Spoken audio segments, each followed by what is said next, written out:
A detailed, complete, honest review of the Poco X3 Pro.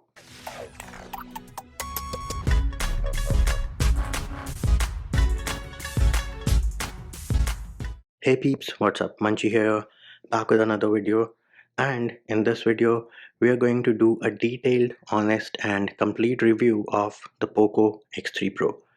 Before we get down to the different sections, do note all the testing, all the gameplay, all the usage of this phone was at 120 FPS. No 60 FPS because this is a high refresh rate device and you can enable 120 FPS if you go into settings, display and refresh rate. So everything at 120 FPS. Next thing, I do have the international variant or the European variant of the Poco X3 Pro. Then another important thing, the ambient temperatures while I was testing this device were in the range of 25, 26, 27, so less than 30 degrees Celsius. All the chargers, all the USB cables which were used for battery testing were the one which came in the box, which is your 33-watt charger. For gamers, we do have a separate video for the PUBG gaming review and that can be found in the description of this video. We can start off with the design. So you do have Gorilla Glass 6 protection on the front and then on the back you have a polycarbonate back. Now, very important thing, do you hear? It sounds very hollow and that, my dear friends, is a big issue. Why? Because when you play music at maximum volume or even at high volume from the loudspeakers, the back vibrates like crazy.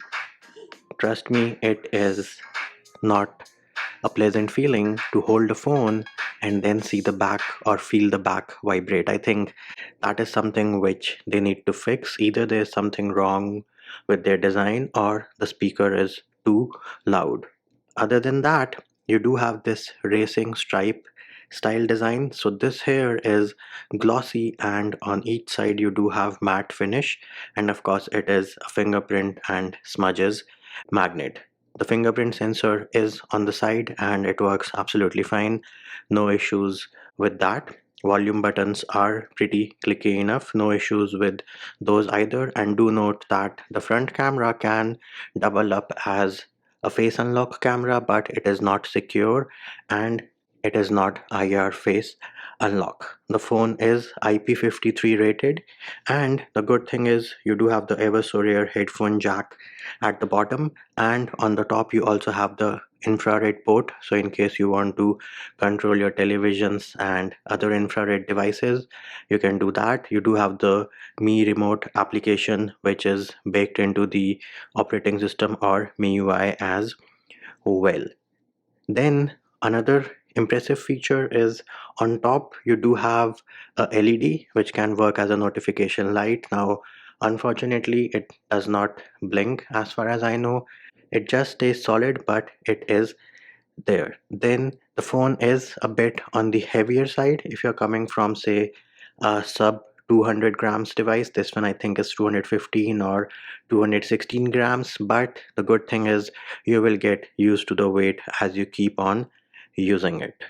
And of course, another good thing which I would like to mention is that the display is flat, no curved edges or anything like that. You do have a chin at the bottom and it might not be symmetric when compared to the top, but at least it is a flat display. You do have stereo speakers. So one speaker is over here, the speaker grill, and then the bottom firing speaker is over here. Now, of course, the bottom firing speaker is much more prominent than the speaker on the top, but you do have stereo speakers. Moving over to the display. So this here is a 6.67 inch IPS LCD panel. The refresh rate is a maximum of 120 Hz and the touch sampling rate is 240 Hz. You do have a punch hole camera, and on certain units there was some weird shadowing around the punch hole camera. Now me personally, my device does not have that issue. Next up, out of the box you do get Widevine L1, and they also said that it supports HDR10, but On Netflix, Amazon Prime, you only get HD content. HDR does not work, and of course, the refresh rates supported are 30, 48, 50, 60, 90, and 120. So, yes, you do have a variable refresh rate display. In terms of the colors are good for this being an IPS LCD panel. They are not as good as you would expect from an AMOLED panel, and if I compare the LCD panel to that on the Poco F1, it's just marginally better in terms of colors. Nothing like super great or something which would blow your mind out if you're coming from the Poco F1. The viewing angles are alright for it to be an LCD panel, nothing great about that as well. And if you're outside in the sunlight, the display is bright enough. And do note, MIUI also comes with something called sunlight mode, which you can enable when you are outside. Next thing we can talk about is the battery. So they do promise that the device is going to charge from 0 to 100 in 59 minutes. Well, I did a test and started at 4%, and it definitely did not charge from 4 to 100% in say 59 minutes. It took it more than an hour, and on screen are the numbers and my findings about that. With respect to battery backup and screen on time, I did perform a full test over a period of 28 hours, and here on screen are the numbers which show you the activity, the battery start percentage, the end percentage, the SOT along with the total SOT, percentage of battery used for that task, and whether it was CPU and GPU intensive or not. So as you can see, total SOT is around 6 hours, and we still have 8%. In fact, it just changed to 7, so we still have 7% of battery left, and the intensive tasks were for around 2 hours and 10 minutes. So all in all, you should be good with a full day of battery life with say 5 or 6 hours of gaming. If you game for 5 or 6 hours continuously, then that is how much this 5160 mAh or whatever the battery on the Poco X3 Pro is. Of course, do note that the device does go bonkers if the battery is below 20%. So I'm pretty sure if you try to play PUBG or perform any CPU intensive activity, if the battery is below 20%, you're gonna have some throttling and lag issues. So do keep your phone charged if you want to play PUBG. Next up, let us talk about the hardware and the performance. So you do have Snapdragon 860 on the Poco X3 Pro. This is the 6GB variant with 128GB internal storage. Do note, Snapdragon 860 is not a new processor. It is just Snapdragon 855 overclocked, which is like almost a 2-year-old processor now. With respect to the performance, I did run Antutu back to back 4 times, and here on screen are the results. Do note the phone does get warm near the camera module, and after I executed N22 back to back 4 times, I switched over to the throttle test and the phone did throttle. So I guess that would explain the sudden frame drops which we see on this device while playing PUBG after an hour or 90 minutes. And of course, we do have a separate video for the PUBG gaming review for the Poco X3 Pro, which can be found in the description of this video. Other than that, you do have UFS 3.1 storage along with LPDDR4X RAM. And another thing I would like to mention is that the vibration motor on this device is a step up from the Poco F1. The Poco F1 had pretty bad vibration haptics. This one is decent enough. You won't get iPhone or Samsung quality, but it is not super bad either.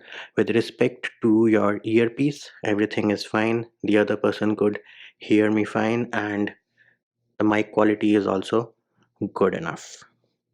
Next thing we can talk about is the cameras. So on the back you do have 4 cameras, and of course 2 of them are just, paper monster 2 megapixel cameras which are of no use. You do have a 48 megapixel primary sensor, which, just FYI, does not record in 4K 60 fps.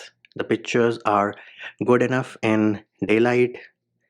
They keep getting bad as the natural light keeps on decreasing. So in case you want to buy this phone, do not buy this for the cameras. The cameras are just good enough, and of course there is no OIS, and to be very honest, you should not expect to have OIS at the price at which this phone is selling right now. I don't think so there is any device out there which provides OIS at less than 20k INR. So OIS is of course missing, and no 4K 60 as well.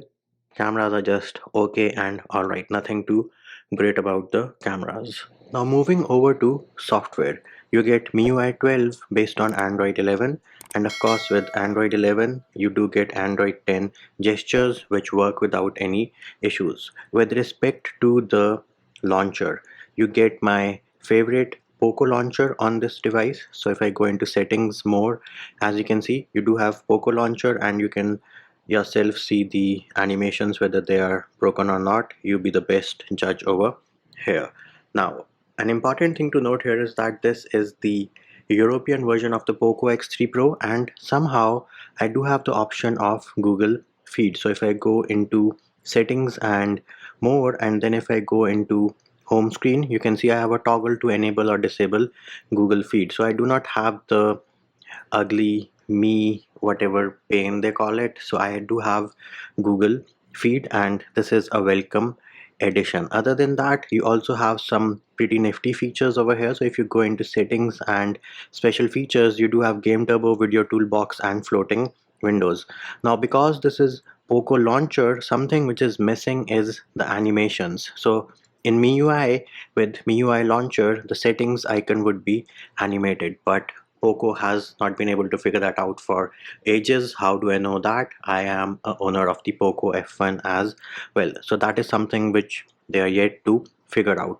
Another thing which is wrong in terms of the software is the dynamic refresh rate management. As you can see, right now it is 120, and from where do I get this toggle? I have enabled this in developer options. This is an Android 11 feature. Now normally when you switch over to recents, it should switch over to 90 Hertz, which is not the case. And then when you play a YouTube video, it should go to say 50 FPS. When I play a YouTube video which is a Formula 1 video for 50 FPS, that is not happening over here. Another thing you will notice is that as soon as the battery reaches around 20%, the software goes bonkers. There is like major lag in the UI and all those things. See, it doesn't even feel like a 120 Hertz display right now. It feels like some pretty laggy software. So what we are going to try is, let us go ahead and reboot our device. So we are back into MIUI. Let me unlock the device and let us see if the FPS meter appears. In case it does not, we can go back into settings, additional settings. Let us go into developer options and enable the FPS meter. So here it is, show refresh rate, and again it is 120. And now if I open the recents, again see it is stuck at 120. It should change to 90. So there is something definitely wrong over here, because I have seen it changing to 90 when you are accessing your recents, but that is not happening right now. So they do definitely need some improvement in the software section, because that is the reason why you see jitters. It is not able to determine whether it needs to run the application in 90 Hertz or say 48 or 50 or 60 or 120. Their dynamic refresh rate software is broken on this device, which is when you switch between applications, say YouTube to Google Feed, or YouTube to your home screen, or YouTube on the comments. When you scroll through, there is a definite jitter and a definite lag, something which does need to be looked into. So what is the final take for the Poco X3 Pro? Well, in my humble opinion, if you are a gamer, right, then this is a good enough phone. I know right now it does not do 90 FPS in PUBG and the phone does heat up, but 60 FPS it does it fine. Not out of the box mind-blowing stuff, but it plays it absolutely fine. You do get a high refresh rate panel. The battery backup is good because you do have a big battery, 5160 milliamp hours along with a 33-watt charger. The phone is a bit on the heavier side, but as I mentioned earlier, you are going to get used to it. Who should not buy this? If you are into cameras, want to take good pictures, consume a lot of media on your device like YouTube, Prime HD, Netflix, those of you, you can look at the Redmi Note 10 series because they do have an AMOLED panel, and this one here is an LCD panel. So there it is, peeps. That was our detailed, honest review of the Poco X3 Pro, and that will do it for this video. Hope my video helped you. Likes, shares and subscribes are appreciated. Feedback and comment more than welcome. See you when I see you.